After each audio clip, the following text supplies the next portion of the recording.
she kind of came in and she was the new girl, so everybody loved her and everybody wanted to get to know her, and I kind of got left behind. And that's kind of when I started to not like Joelle. Maddie, she was like really negative. She really was, and she held on to a lot of hurt. My best friend Cheyenne had always struggled with depression. There was times she'd call me crying, telling me that her dad was abusing her mentally. Her dad decided that they were going to send her off to a home so she could better herself. That kind of put her over the edge. I had a softball game and she called me and never called her back. I was serving food and I got the call that she committed suicide and died on her way to the hospital. Definitely took me quite a bit. I still struggle about it sometimes, that it's not my fault. I was on the fence. I believed in Christ, but never lived that Christian life.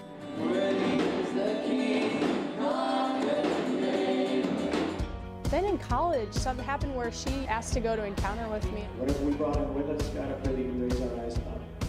We exist on campus basically as a way for students to understand who God is, to experience a community of other believers. We're not just a church group.